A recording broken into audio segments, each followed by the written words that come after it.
I'm admitting people as we speak. Okay. People are joining. Admitting. And we are live. And we're live on Instagram. We are live on Instagram. So this is actually now recording. So welcome everyone to our Instagram live. Where we're not going to talk for a little while because we're admitting people. Yes. We've got this going on Zoom and we've got it going on Instagram. I'm just aware that when things get saved on Instagram, all of this will be included. So, hello, everyone joining us on Zoom. Nice to have you. And there are people joining us on Instagram. So hi, Instagram people. Hello. You can kind of see you from a very, very great distance joining us. Oh, How yeah. lovely. Lots of people. I can see people coming in. This is great, guys. Thanks, everyone. It's really cool.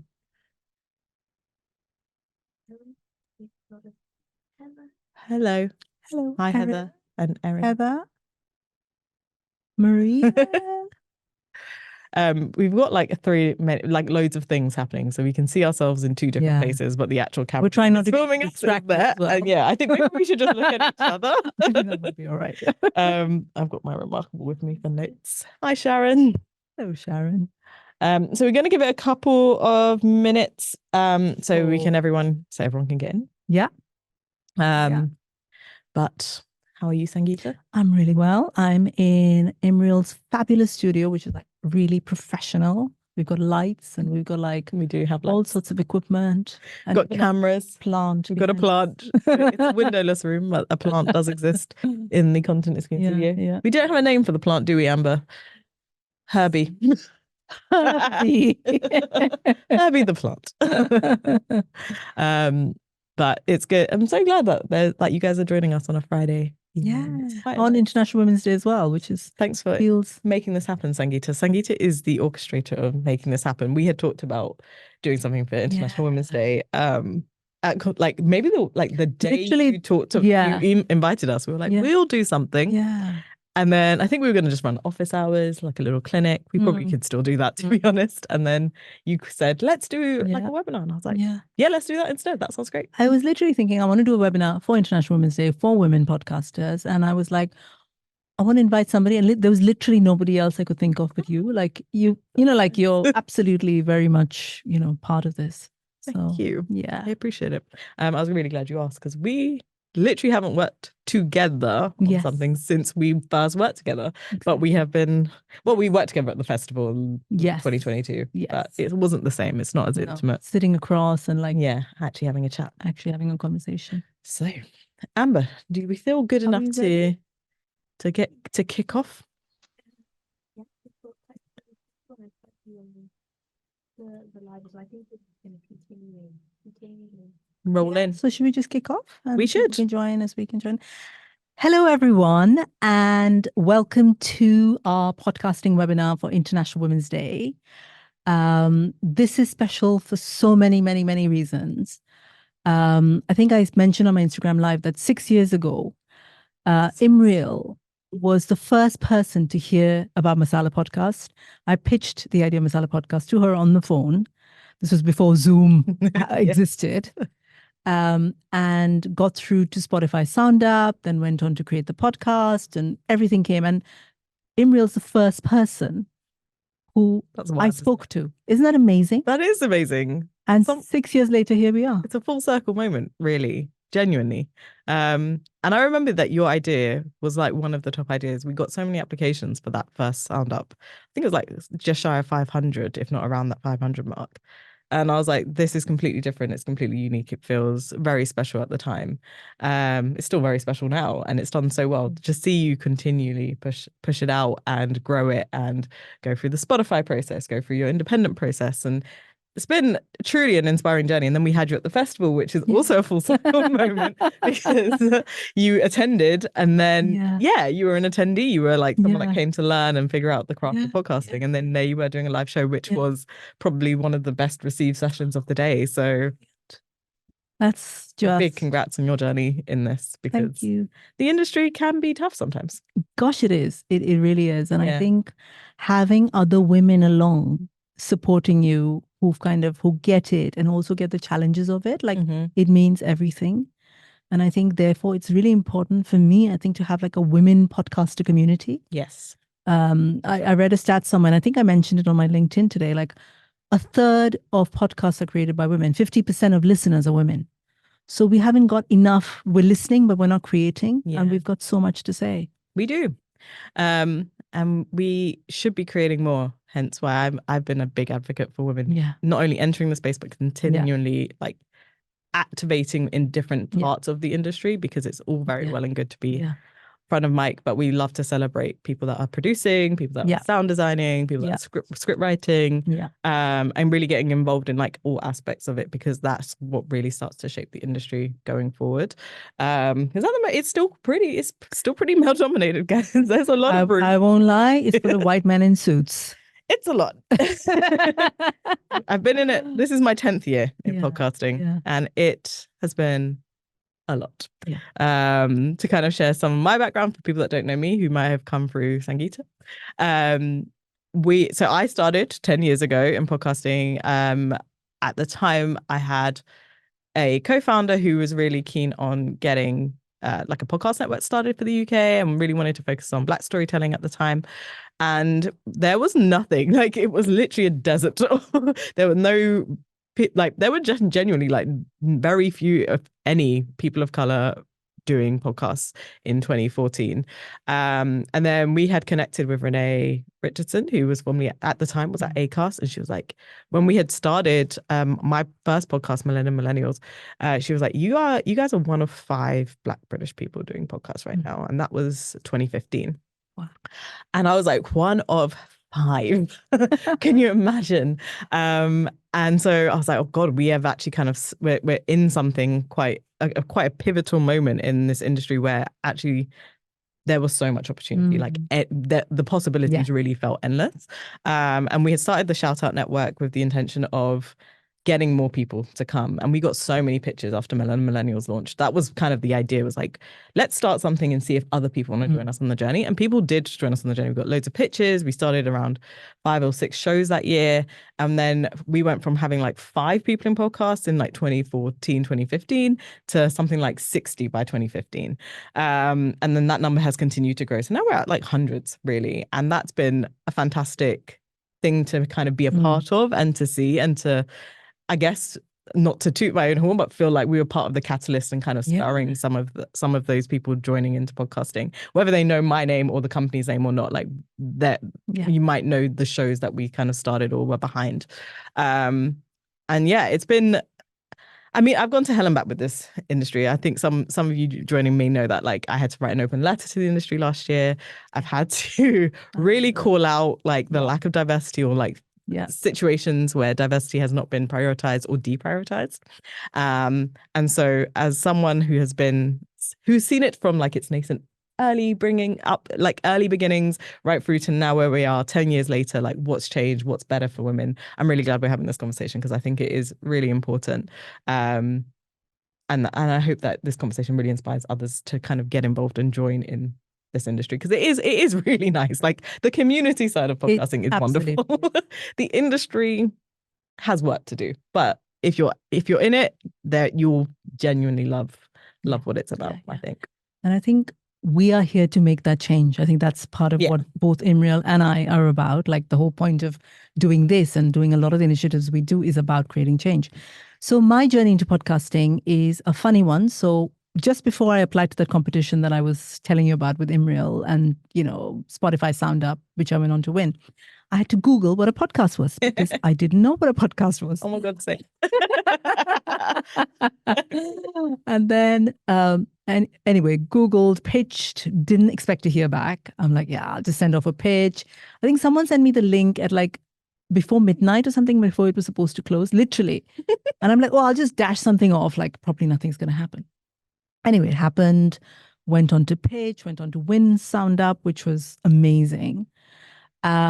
And then took another year to create the podcast, because I had to kind of spend a lot of time understanding what it was. Like I was complete newbie. I didn't understand any of the terms or what the kit needed to be or any of it.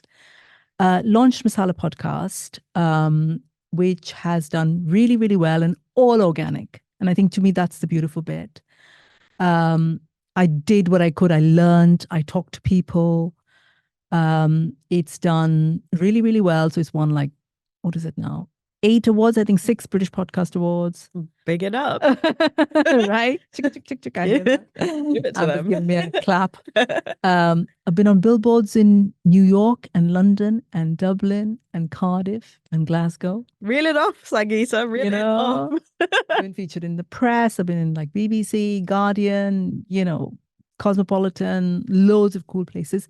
And again, I add, all of it is organic. I haven't paid anybody to do any of this. It's just happened because I think it's so important. I think I say marginalized communities like mine, South Asian women, we are, 2.75 million in this country. We are practically zero representation. You don't see us anywhere. You don't hear us anywhere. We're definitely not on podcasts. So I think it's so, so important for women to have these spaces and for women of color and people who don't have these spaces to have them. So to me, the beautiful part of my journey for me is the feedback I get. I get a lot of women writing into me. I get people saying, you make me feel less alone. I've had this 18-year-old from India write to me to say, you make me feel less alone. That's amazing. I had somebody who I met for coffee. I say this a lot because it was like one of those big moments. We met for coffee in India when I was traveling, and she said she plucked up the courage to leave her marriage after listening to the podcast. She's like, I kept listening and listening and listening. And one day, So, and that happens a lot. And to me, like, I almost choke up like every time I talk about it because this is why I do this. Mhm. And this is why kind of on days which are tough, and we know there are some tough days where Yeah, we do. we do. We go back, and it's important, I think, to keep doing this, and we'll find ways to keep doing this. So that's kind of my journey from like Googling podcasting to now sitting here with him talking about how to do a podcast. Yep. I guess it would be great because we're speaking about really the confidence and getting started. And actually now we both came at it in some ways slightly similar. Like, I don't know what a podcast was, kind of figured it out on the go. But also what we want to challenge or look at or explore is how you get past the okay, now I know what this is and I want to do one. How do I go about just like confidently entering the podcast space? What was it like for you? Because I mean, you put in a pitch and then you kind of went through the process. So I guess going through Sound Up would have been a bit of a confidence boost because you've won something that something's been validated. Not everyone's going to get that chance. So what advice can you offer on that front? So I think, first of all, I think to me, the most important bit is believing that you have as much of a right to sit here and talk as us or anybody in the podcasting world. What you have to say has value. What you have to say is precious to a lot of people, will help people, will connect with people. So I think to me, that's the first. So if you have a moment, you're like, okay, but who am I? I think to me, like a lot of women say that, like, but can I really do this thing? Yes, you can. I'm telling you, you can. If you have a wobble thinking, think of like the most average white man that you know. Think about how he walks into a room, how he walks into a meeting, how he puts across his point of view. And that comes from confidence because he's grown up in a world that tells him he has every right to speak. And so do you. So to me, it's like first going inwards and saying that what you have to say has value. Then in terms of practicalities, thinking about like, what is your passion? What drives you? What is it that you could talk endlessly about and you'd never get bored? What is it that your friends talk to you about? Like, what are the topics? If a lot of people will say, I want to do a podcast, but I don't know kind of what it is. So list the things and trust me, you will know already what that is. It's just going back and saying, like if I was on a desert island and somebody said, here are 3 things you want to speak about, what would those 3 things be? So sit down, think about it. Then the way I did it, so yes, Sound Up helped because there's a lot of information, but even after Sound Up, I felt a bit lost because I didn't know how to do this thing. I knew I wanted to do this thing, but I didn't quite know how. So I spent a year after winning Sound Up to kind of put together the podcast because I wanted it to be really, really good. So to me, I would say, like spend a lot of time thinking about, here's this idea, here's what I want to do. Now, what can I do to make it really as good as it can be? And then put it out into the world. Don't just press publish before you've thought about it, talk to people about it. So that's what I would say. The other thing that a lot of women say to me is like, voice. Mhm. But I hate my voice. And I want you to question whose voice is that in your head telling you, I hate my voice. A voice is a voice is a voice. That's it. It's there to tell the world what you think or feel or whatever it is. So your voice has every right to be here as much as mine or Imriel's or anybody's or Joe Rogan's for that matter. I'll talk about him a lot because I don't like him much. But you have every right to be here. So don't worry about what you sound like. The other thing a lot of, especially people of color, South Asian people say, oh, my accent isn't right. Because we in this country have grown up, I haven't grown up here, but even the 19 years I've been here, my first thought was like, I've got to sound like somebody from the BBC.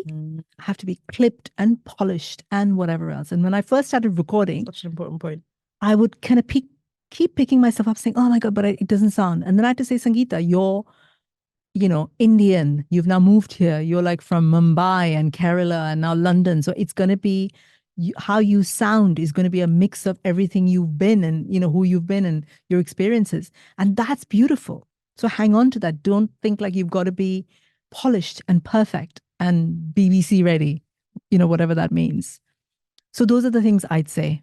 Yeah. Oh, I really loved everything you said. A lot of that you took the words straight out of my mouth, so I will not kind of I'll double down on it, but I won't repeat, because I think you said that excellently, and I really loved what you had to say about the voice thing, because personally, I've been doing podcasting, again, 10 years. I've had different podcasts. I think this is now my third. I had 3 podcasts that I know about. I may have done more. I have secret ones as well. We want to know about your secret just lets you create things, So I have experimented with secret ones. But the voice thing I wanted to touch on simply because I am someone that definitely has podcast voice or felt I needed to have a podcast voice. And if anyone listens to the Wannabe podcast, which is my podcast, I interview women largely in the entertainment industry, but increasingly over the seasons it's about what's piquing my interest. So last season was about women in sport. The season before that it was like historians who are content creators and building audiences around history and alternative histories and everything else. So each season is very different. And there's 2 things I wanted to pick up on voice. Like one, I think growing up, I've been told I have quite a posh speaking voice.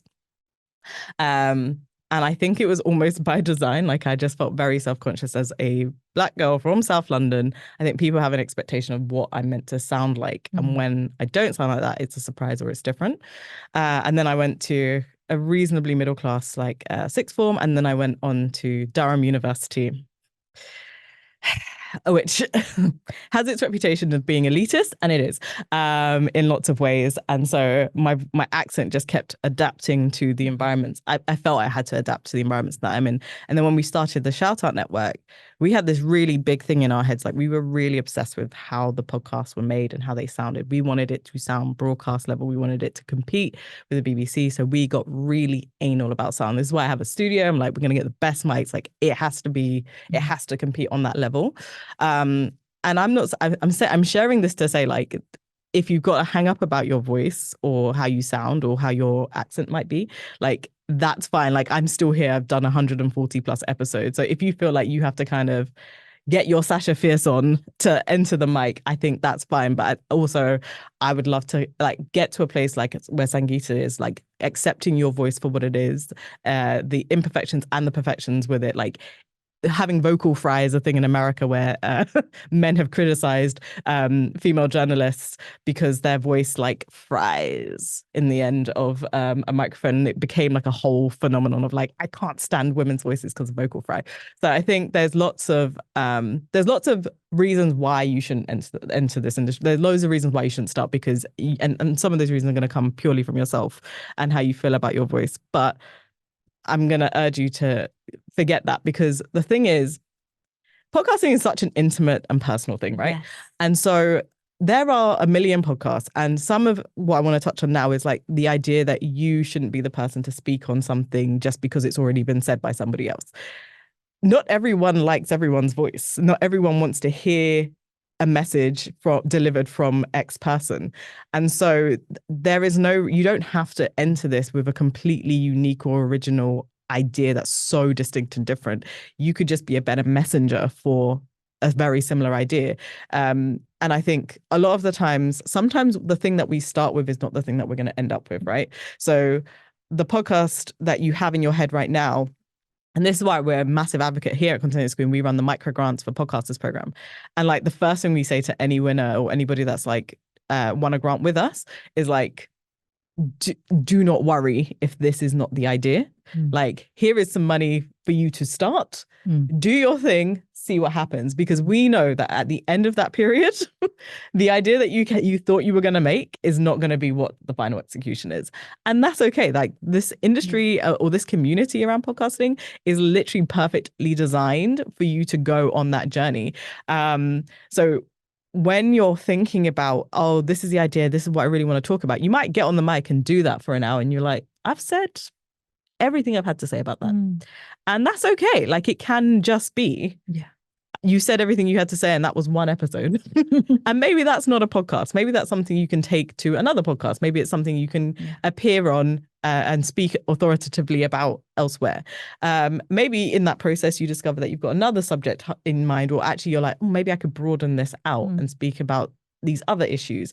So I think when I speak to a lot of creators about starting a podcast, developing podcasts, and I think start with the thing that you think you want to do, a bit like you also sit down and really think about it. I don't think thinking about it for a long time necessarily matters. I think sometimes it helps to just start and see where you land. You don't have to hit publish. And even if you hit publish, it's not the end of the world. Like, I promise you, people do not just show up to podcasts. Like, it doesn't work like that. Unless you tell people it exists, no one, if you hit publish, no one is just going to naturally stumble upon it, to be honest. Like, it doesn't, discoverability is still terrible. So I think I'm saying a lot of things that may sound contradictory, but for the most part, your voice is important, like Sangeeta said.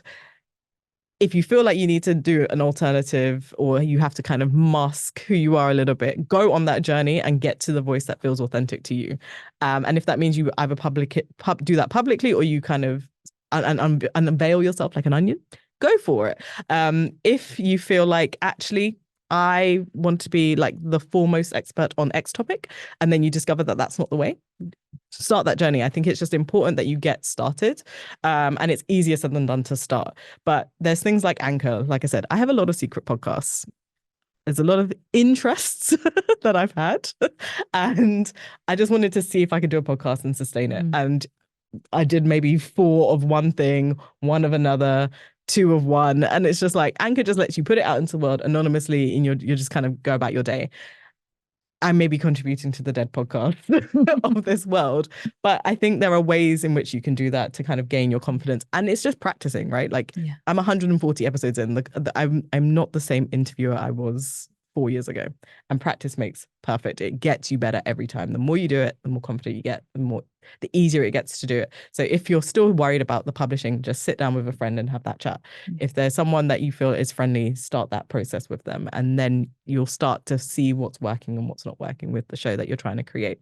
But I do agree with you that, like, thinking about making it the best that it can be, because creating a podcast is easy, but creating a good podcast is actually challenging.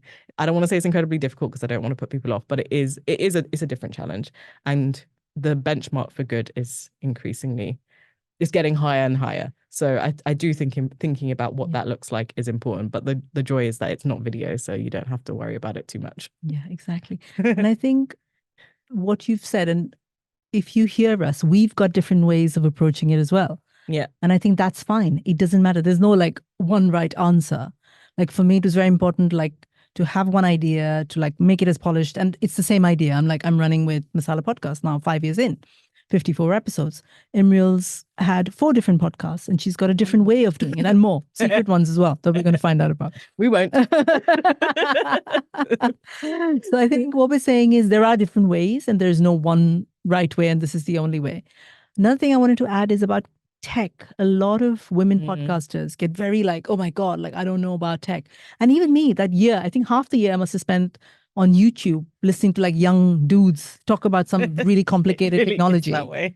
that I didn't know anything about. I'm like, and I remember feeling like, oh my God, I don't understand this. This is not my world. But actually, it's not that complicated. You can write to one of us if you want, like basics, simple mic, and that's all it A needs. really nice USB mic. USB mic will also be fine, and it's cheap. It doesn't need to be very expensive. It does not. So don't let the tech scare you, because I hear a lot of kind of women podcasters or people who want to be podcasters say this to me about, oh, but the technology is really, it's not. Just spend a little bit of time, talk to people, and then you'll figure it out. I actually do want to speak on the tech side of things. Yeah. So, because I will caveat this. I cannot edit. I always say this, people, it's not even a secret shame anymore, because I'm actually very open that I cannot edit. I do not know how to edit. Amber knows this about me. I'm like, I look at those sound waves on the screen. I'm like, very nice, pretty, love it. Love that for you guys who know how to edit. Biggest commend. Like, I love editors down. I have been very privileged in my podcasting journey that when I started, I was part of a network, and there were other people that loved the sound and the production way more than I do, and were willing to do that work. And so when I went off onto my own journey, I knew that I didn't want to do it, and that was something I was going to have to kind of invest in or pay for. And so I've always had editors be a part of my kind of wider journey into podcasting. And so it's always something I've had to budget for, because it's just not something I'm interested in doing. And I think that's also another factor is like, there are ways to do podcasting free or cheaply if you're willing to kind of put in the work and learn how to do, not just like getting a microphone, because there is an edit involved, and it's important to edit. I'm not going to like, I genuinely think some of the best podcasts are edited podcasts. They're not kind of just thrown out there. So it is something to factor in or think about, because I don't want to say like, oh, you can just kind of get on with it. But editing can be a barrier to entry for a lot of people. There are free ways of doing it. Audacity, you can go onto YouTube and figure out how to like cut. And I know, okay, maybe I know how to cut something. Can I cut beautifully and seamlessly like Amber can? No. Or the editors on our team? No, I cannot. But I can technically cut the word out and then put the thing together. But learning how to do it is a skill. And it takes time, and it can be the most time-consuming part of your process. So thinking about like, what is your workflow? If you're going to enter, you want to podcast, and you want to podcast well, and your kind of plan A version, your heaven sent podcast looks and sounds like this, and your skill set's not up to scratch, then that's where I think what you said around like spending a little bit more time and thinking about like, okay, how do I get from this version that I've got to the version that I want? Yeah. And if the journey kind of requires a little bit more time or investment, then let it take the time and investment, right? Like figure out how you're going to make that work. Because otherwise you're going to put something out into the world that you're not going to be happy with. Or if you're going to do it, start and then learn on the job and be comfortable with the messiness of that process. Because your first episode, like if I go back to my episode 1, even of my new podcast, and I was like 3 or 4 years into my second podcast, I listen to my episode 1, the conversations are not the same as they are today. They're just not the same. But it's part of the journey, and people love to go on the journey with you. So don't underestimate, like there is a time investment. There can be a monetary investment that you need to make. I, till this day, still have editors, and it's the one thing that I will always invest in, because I know the value of a good edit. And I value the good edit. Like I said, I come from a background where the network was so obsessed with good sound that it's now instilled that in me. So if it doesn't sound good, I'm like, oh no, what's going on? Having said that, the pandemic has been a godsend for podcasters, simply because remote recording went way through the sky.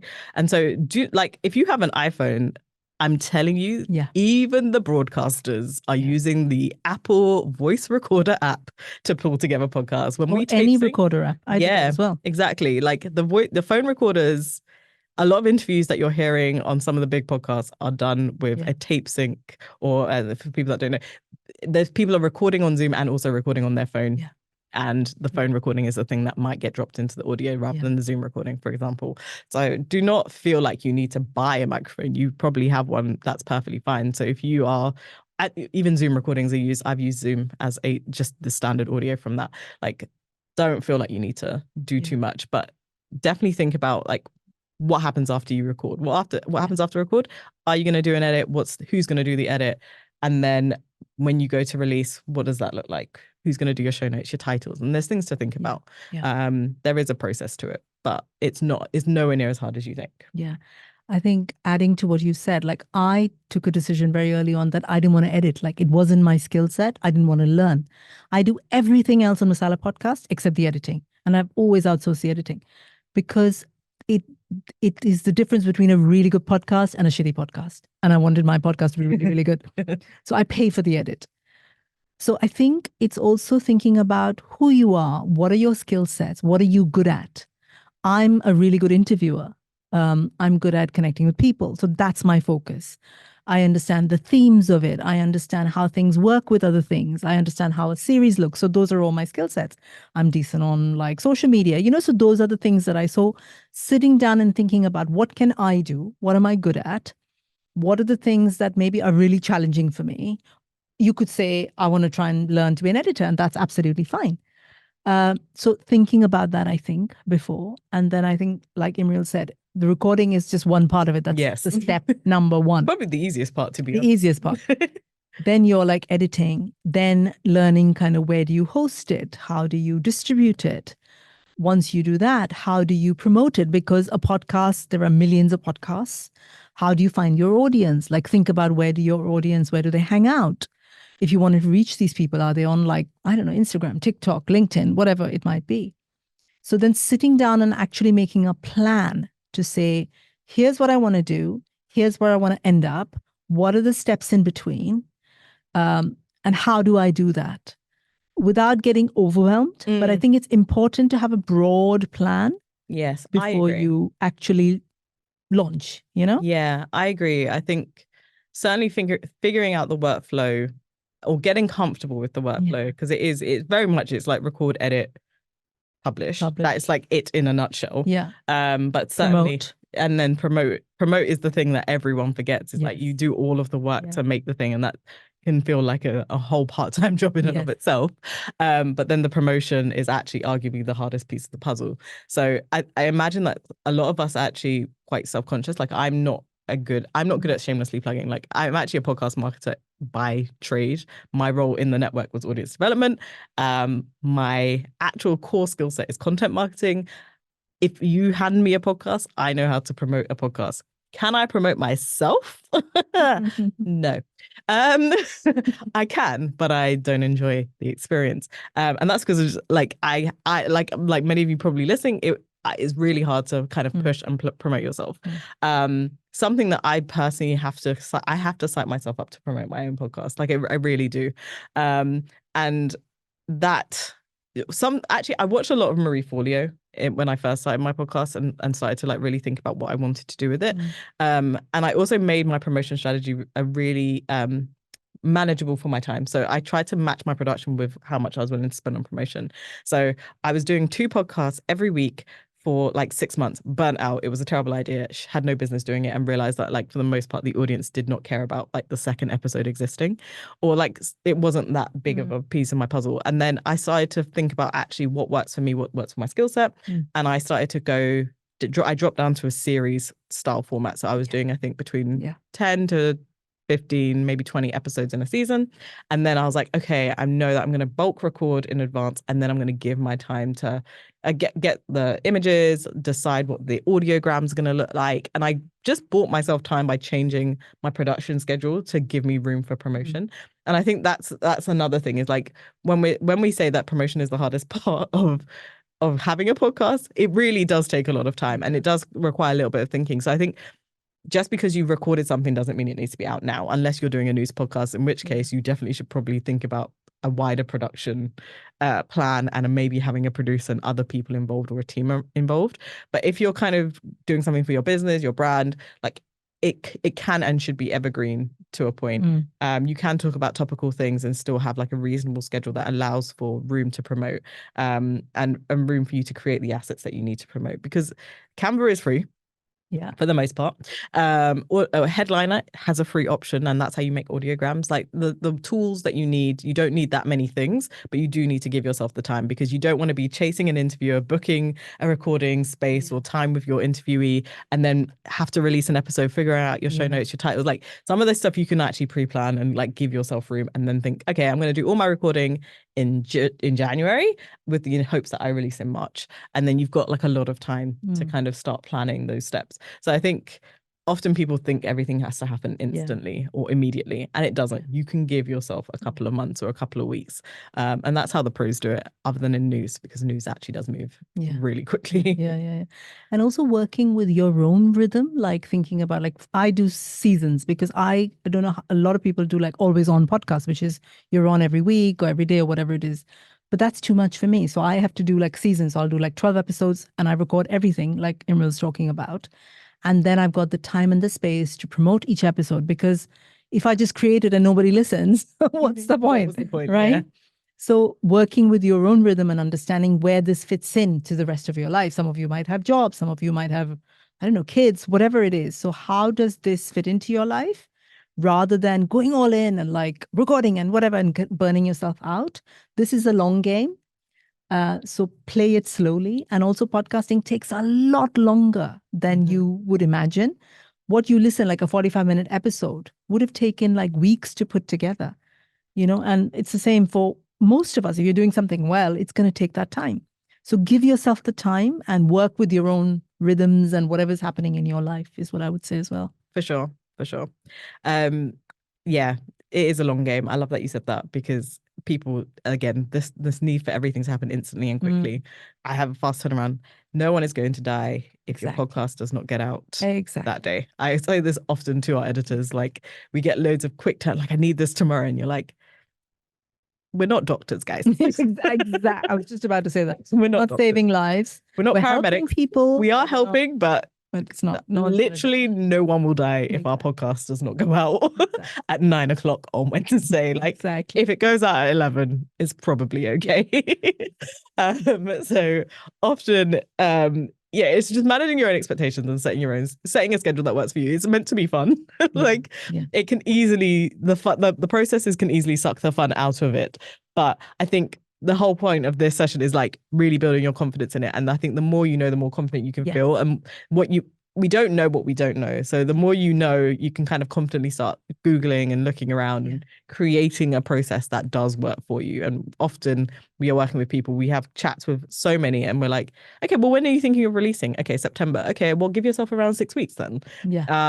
6 weeks before to start recording your things and then get it out. So it really is a case of like, what works in your life? What do you want to achieve, and how can we best achieve that with what you've got available right now? Because it doesn't have to be perfect from the off. Yeah, absolutely. We said that we wanted to kind of give some shout outs or some like just holler at people that have been doing exceptionally well in podcasting, particularly women that are doing really well in podcasting that we kind of love, respect, admire, have listened to for years, whatever that the case may be. So Sangeeta, do you want to kick off with some of your personal faves? Yeah. So doing well? Brown Girls Do It Too, as is another South Asian, female-led podcast. A lot of time for Poppy and Rubina. If they do an amazing podcast. Again, they've won a bunch of awards. They've been going for, I think, a similar time to me. So they've done really, really well. So check out Brown Girls Do It Too. In terms of sheer money, Alex Cooper, who does a podcast called Call Her Daddy, has just, I think she makes something like 60 million a year. Jesus. Yeah. Ooh. So she's literally below Joe Rogan, of course. She's the highest paid female podcaster in the world. And if you listen to her, I think she just started recording in her bedroom. I think she was just talking about her relationships, and I've listened to a couple of episodes. It's quite chatty, intimate, a lot of detail about her life and her journey. So yeah, it's possible. You can. I'm not saying all of us. I would love all of us to make 60 million, but we it exists. Use a chunk of that. It exists. Another kind of OG podcaster, Guilty Feminist, Deborah Francis White, Deborah is great.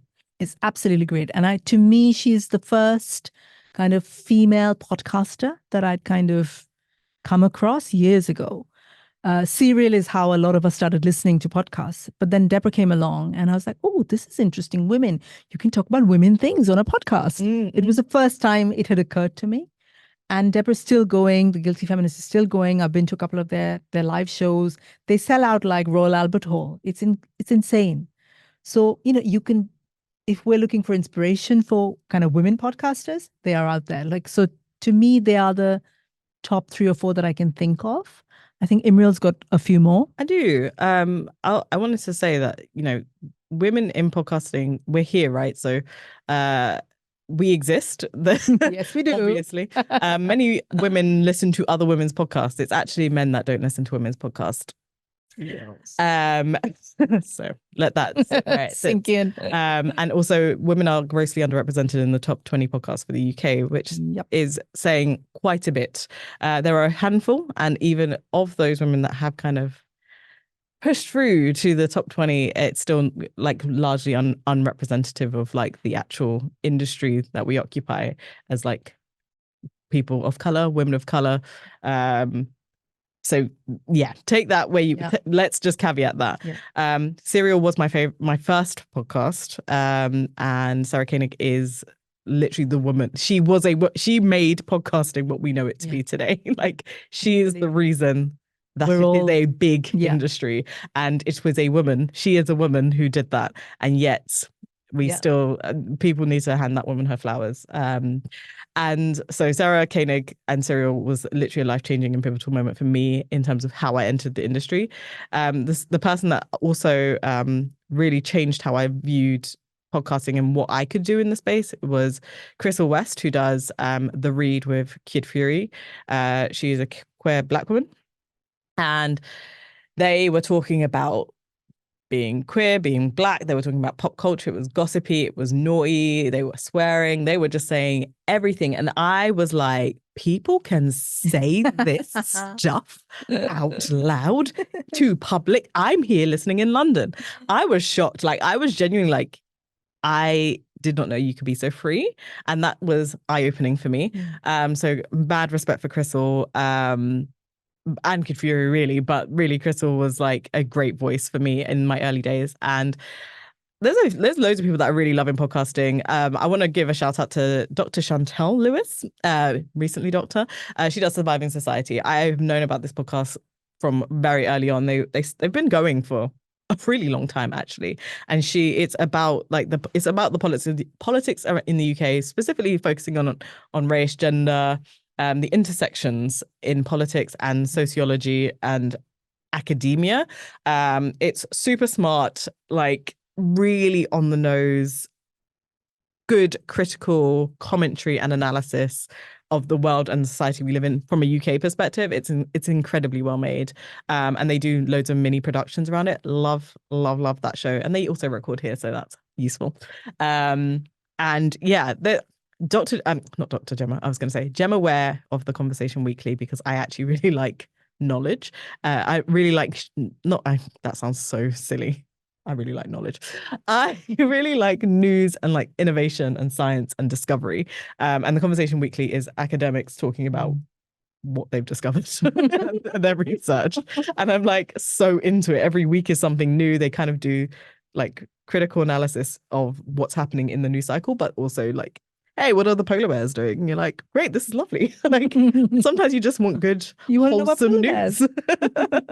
So there's loads of people doing really great work in podcasting, and I guess like what we want to demonstrate is that they're really varied. You don't have to just go onto podcast to talk about women's things, obviously. And I'm sure that's not like, that's obvious. And you don't also have to go onto podcast to just talk about yourself or your experiences. Actually, you can talk about literally anything else. In fact, I almost encourage you to think about beyond yourself, what interests you, what is it that you're watching, reading, consuming all the time that really kind of excites you and thrills you. Because I would love to see more people talking about anime. I'm not into anime, but I would like to see some podcasts about that from people that aren't traditionally into anime or aren't traditionally into history, because history podcasts are largely dominated by white men. So there's space, there's lots and lots of space for you to enter and lend your voice to different topics that really kind of interest you. And it's really this is the space to do it, I'd say. Amber, how are we doing for time? We've got the voice of God. 15, right? We got 15 minutes. We can move on to Q&A. Yeah, let's move on to Q&A. And then we can share some resources towards the end. All right. If you're on, I think things are coming through on Instagram. Yep, are you going to see that? Yeah, so hello everyone, I'm the voice of God, Amber. You can't see me, but I am here. Okay, fab. I'm going to take a question first. Also, really lovely in the chat. Everyone's like, people are talking to each other, and it's really sweet to see everyone getting advice from each other. It's really lovely to see, and people are connecting, and it's really lovely, and it's making my heart swell. Okay, first I'm just looking at Instagram really quickly. We've got a question from Aranda Charlotte. What advice do you have around boosting listenership? The main thing holding me back is thinking I'd put so much into a pod and then it just shouts into the ether. No one listens. Ooh, it's a good one. Go on, thank you. I'd say think about, I used to work in marketing for too many years. The first question you ask is, where are your people? So the podcast that you're creating, who is it for? Where do they hang out? And you'll find that, I don't know, if you're talking to 20-year-olds, they're hanging out in different places, to 50-year-olds, to if you're talking to a history buff, they're hanging out in different places. So think about where those people are. Think about, what does your podcast serve in their lives? Like, what is it? What does it give them? Is it information? Is it inspiration? And you will find what the answer is. So keep it.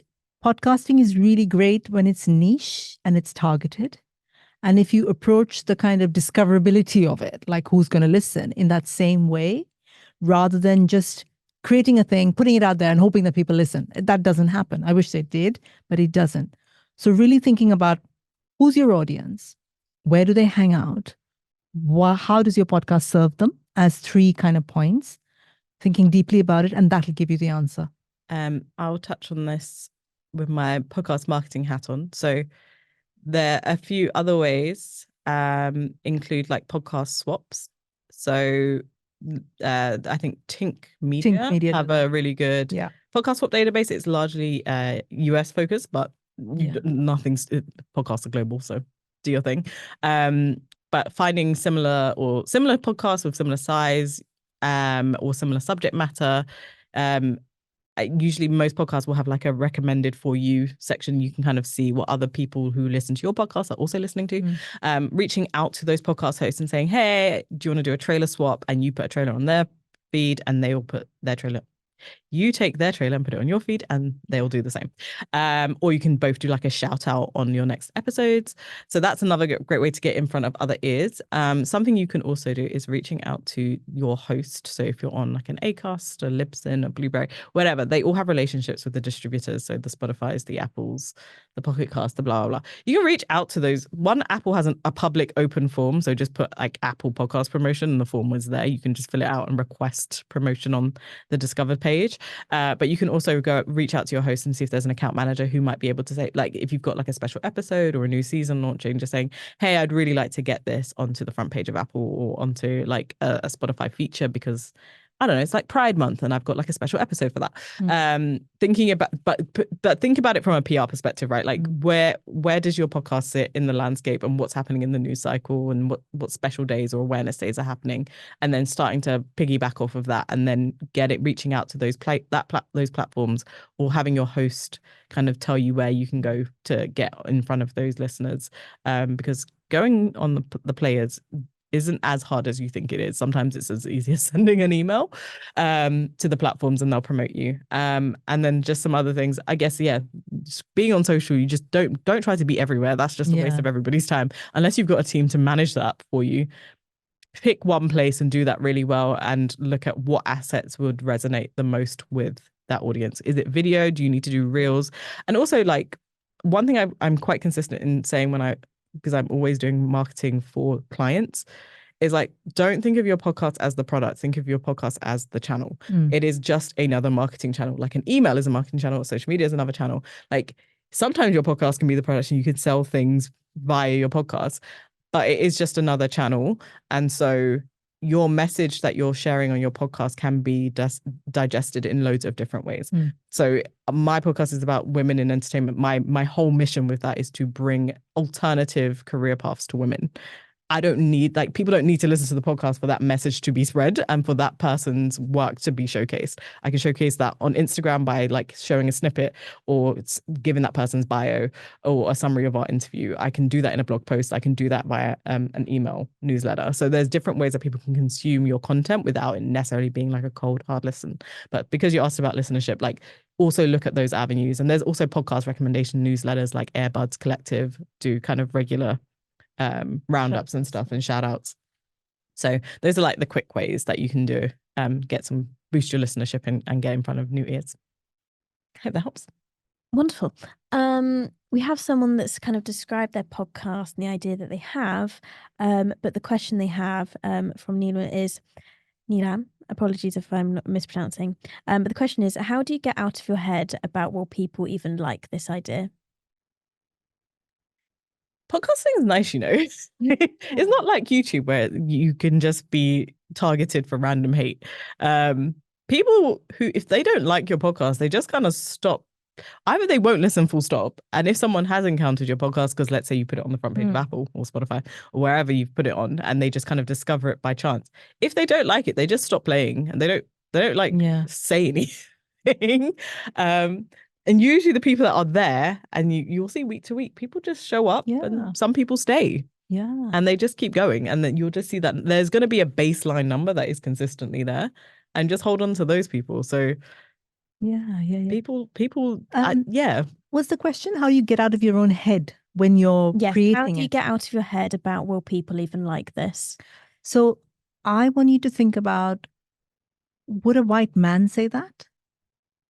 Because I feel like women of color particularly, we are so hard on ourselves. We're like constantly questioning, like, the thing I'm saying, the thing I'm wearing, the thing I'm being, like, is that good enough? Yes, it is good enough. I'm telling you that. So I think a lot of the getting out of our heads comes from the external messages we've been given all our lives to say, you've got to be this to have the ability to speak. You've got to be that to have people listen to you. Do it. Stop questioning yourself so much. And what's the worst that can happen? You put it out into the world, 5 people listen, maybe your mom and your friends will listen. You've done it, right? And then you can say, I've done it. Rather than sitting on something and saying, oh my God, I don't know, what will people think? What will people, where does that come from? That's not even your voice. So get out of your head is what I'd say. Also, if you like the idea, then do it. Yeah, do it. There's going to be the someone thing is, else there's a chance that there's other people that will like what you've made and wanted it their whole lives. And I think you're not going to make something that you don't enjoy. Exactly. We have a question actually about editing. Who do you outsource to? Well, when it comes to editing, here at Content is Queen, we have a team of editors and people regularly edit with us. In fact, I think we're almost at capacity on taking on new edits. We're actually bringing on someone else to help with that because we are regularly asked to edit. So we are a source. If you're interested in editing, Content is Queen is a place that we can do that. But Sangeeta, you have a person. So I've kind of looked around and I've got like a list of people that I work with normally. But there's a really good resource. We didn't get to the resource section called UCAN, UKAN, which is like a Google group and anybody can join. And there's every single day, there are people in there who are like, I'm an editor. This is what I charge. This is what I do. Or people, ask for guests or whatever. So there are loads of resources out there. We can, if you want to connect with either of us afterwards, you can kind of ask us and we can send you those. So it's really easy. It's not that difficult. Yeah, no, it's really easy. I've always just had editors around. And we try to make it, at least here, we definitely try to make it affordable and accessible for even like entry-level podcasters. So we have bundles and we have membership options that make it affordable for you to kind of do everything, because we're trying to be a community that enables as many people to enter, especially people that really care about the output quality. Not everyone cares about it. So if you really do care about it, that we're kind of like a nice middle stop for folks that do want that little extra razzle dazzle on the old podcast. Also, as the voice of God here, other editing like places you can reach out on. There's a lot of Facebook groups which are really useful. Yeah. Sound Women Network is Yeah. a great one. Great community. Also a great place for like looking out for editors. Audio Drama Hub on Facebook too. There's also the Audio Girls, and also when you like link up to these groups, it usually suggests other audio groups Yeah. that you can jump onto. Mm. Another question we have here is, hi folks, I would love to know from Nishita. Hi folks, I'd really love to know how one navigates performance pressure. The minute we are live, I end up choking up. Even though I'm a researcher and I'm comfortable in this field, I just go blank when it is my turn to speak. Was hoping if you have any tips on how to address this. Ask for the questions in advance or the talking points. Yes. I think I experience that only when I feel unprepared or underprepared, right? Like, I think that's usually the case. Is like, Yeah. even with best preparation, that can still happen. Then I can appreciate that might be the case for you, but go in as prepared as you physically can be. Some podcasts are actually quite hard. Like, they give you full-blown homework in advance. And in those situations, I'm like, oh my God, I'm going to have to spend like half a night pulling together my answers and my talking points and go with a notebook. I have my Remarkable with me on deck all the time with talking points. And like, if it's your turn on someone else's podcast, it's your podcast, just have those talking points, know what things you want to say, have the articles ready on a laptop. It's a podcast, right? Like, you can have, like, I could have sat here with my computer. Like, it's not the end of the world to have these things, and making yourself feel comfortable by having all the information that you want to hand. Also, because it's a podcast, things typically get edited. So if you have to pause and say, give me a second, I want to make sure I get this right, and pull up the information that you need, you can do that. It's all fine within this space. But going live, I think, is a different kettle of fish. So I would say try and prepare yourself as much as in advance, whether that's requesting the questions and having your answers noted down and just having them in front of you. And also trust that a lot of podcasters, even like the most successful, the biggest ones, have, bloopers. Podcasts are very forgiving.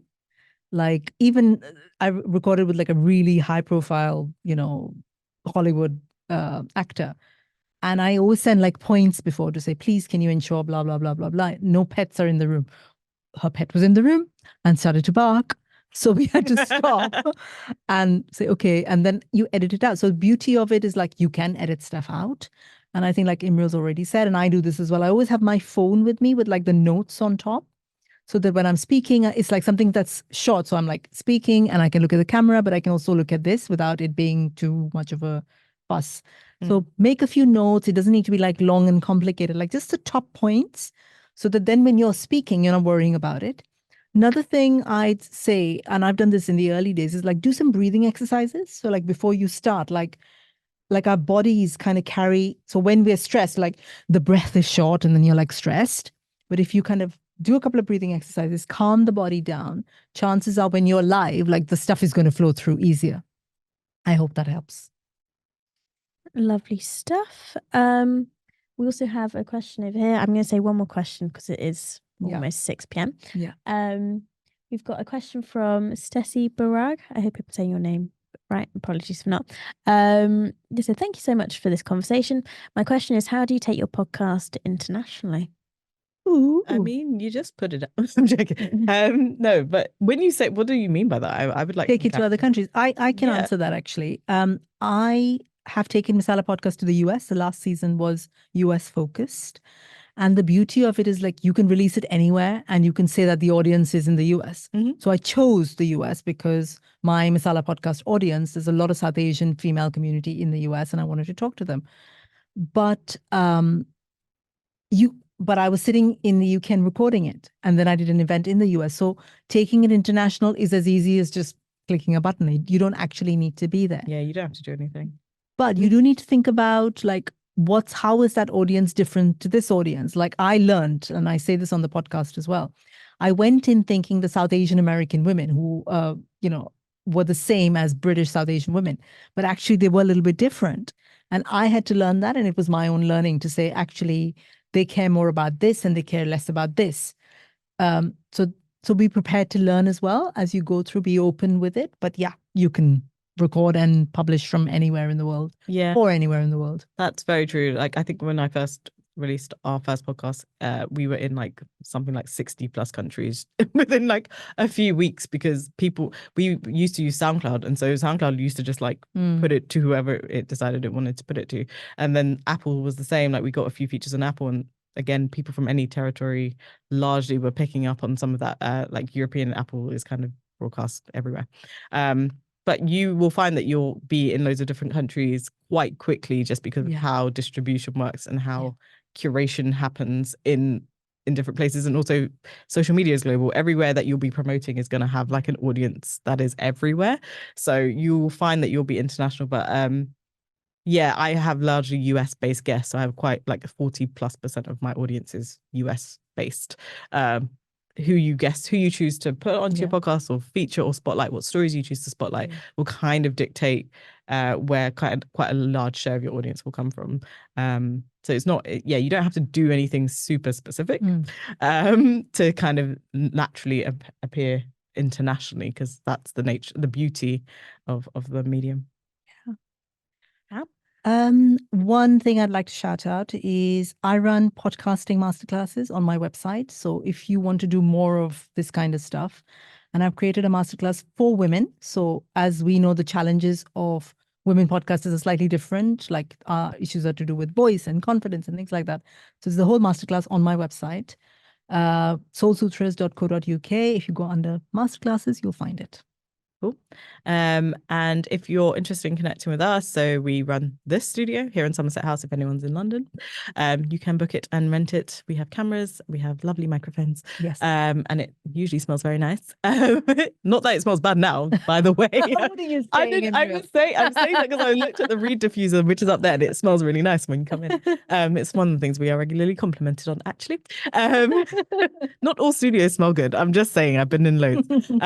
So we run this studio here in Somerset House. Like I said, you can kind of get in touch about production related queries, whether that be editing or you need more support in other ways. We also run the International Women's Podcast Festival, which is back in October. So keep an eye out for that, because we'll be sharing some really big announcements in the coming weeks. But because it's the International Women's Podcast Festival, if some of you are already here, if you're here and you already got a great podcast, speaker pitches are open until the 13th of March, so Wednesday, I believe. That's my child's birthday, so yes, Wednesday. So if you have like a really great idea that you think would be useful for other people in podcasting to hear about, please do put in a pitch. Otherwise, do come along. It is a really great place to connect and learn how to podcast, but also to collaborate with people that are already in the industry, and new people that are entering in. And it's just it's such a lovely environment, honestly. And it's really great to kind of connect with women who want to do as well as you do as well. So that's all I have to plug. Our website is contentisqueen.org, because you did do your website and I almost forgot that. And you can also follow us on socials. Content is Queen. It's at Soul Content is Queen Sutras. HQ. Suddenly I was like, what's my social handle? And yeah. Amber has put all the stuff in the chat. So there we are. And everyone who's watching on Instagram, you are already on us. Exactly. So exactly. Thank you all for being here. Thank you, Sangeeta, for organizing. You are very welcome. This has been wonderful. This has been such a lovely conversation. And like, I'm so happy that we can do this as like women. We can sit and we can create like the space here, but also, wherever you're watching on Zoom and Instagram. And the more of us that do this, the more of these spaces we own, I think. So this is very, very important. So thank you so much for turning up on a Friday evening.